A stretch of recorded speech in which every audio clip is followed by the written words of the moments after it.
আসসালামু আলাইকুম। আমি জামিল। আমার এলাকা নোয়াখালী। আমার অ্যাকচুয়াল বাড়ি হচ্ছে হাসানহাট। হাসানহাট স্কুলে প্রায় আমার বাড়ির পাশে স্কুলে প্রায় 800 লোক, ওখানে বাচ্চা, বয়স্ক, মহিলা সবাই মিলে।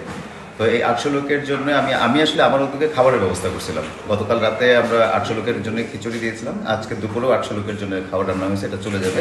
এরপরেও আমার 6 বস্তা চাল আর ডাল, হিউজ পরিমাণ পানি, তারপরে শুকনো খাবার কিছু আমরা শুকনো খাবার আনছিলাম, বাচ্চাদের জন্য দুধের প্যাকেট, কিছু ট্যাবলেট, এগুলো অনেক খাবার অনেকগুলো আনছিলাম।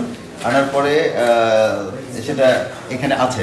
আসলে আমার কিছু প্রবাসী বন্ধু বান্ধব আমাকে হেল্প করছে এই কাজটা করতে, তারা শোনার পরে ওদের সহযোগিতায় এবং আমার সহযোগিতায় আমার কিছু বন্ধু বান্ধব আছে, তারা ঢাকা থেকে আসছে, তাদের সবার সহযোগিতায় এখানে এখানে যারা ভলেন্টিয়ারি কাজ করছে তাদের সহযোগিতায় আমি হাসানহাটে কালকে রাতে যে খাবারটা পাঠাইছি, আমি তখন বুঝছি যে আসলে এখানে প্রত্যন্ত অঞ্চলে, কারণ আমার হাসানহাটটা শহর থেকে প্রায় 3-3.5 কিলোমিটার ভিতরে।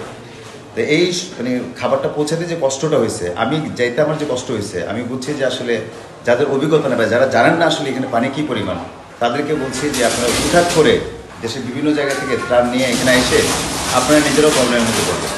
সবচেয়ে ভালো হয় এখানে যারা ত্রাণ দিচ্ছে তাদের সাথে যোগাযোগ করে যদি আপনারা আসতে পারেন, অথবা যারা ঢাকায় অভিজ্ঞতা আছে, যারা ত্রাণ নিচ্ছে, যারা জানে যে কীভাবে দিতে হয়, তাদের সাথে যোগাযোগ করে আপনার ত্রাণ টাকা যেটাই হোক না কেন ওদেরকে দিলে প্রপার লোকগুলো পাবে। কারণ নোয়াখালীর প্রত্যন্ত অঞ্চলে এখনও অনেক লোক বাকি যাদের কাছে কোনো ধরনের ত্রাণ যায়নি বা যাওয়াটাও মানে কষ্টকর হয়ে যাচ্ছে।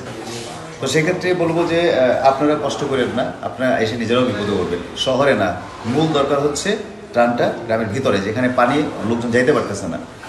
আর আমার এখানে অনেকগুলো ত্রাণ আছে, বাকি আছে। আমি বলবো যে এটা বলবো যে আমার আশেপাশের লোকজন যারা, আমার হাসনাট বা তার আশেপাশের লোকজন যারা ত্রাণ চাইছেন, আমার এখানে একটা নাম্বার দেওয়া থাকবে, ওনার সাথে যোগাযোগ করে আপনারা নিতে পারেন।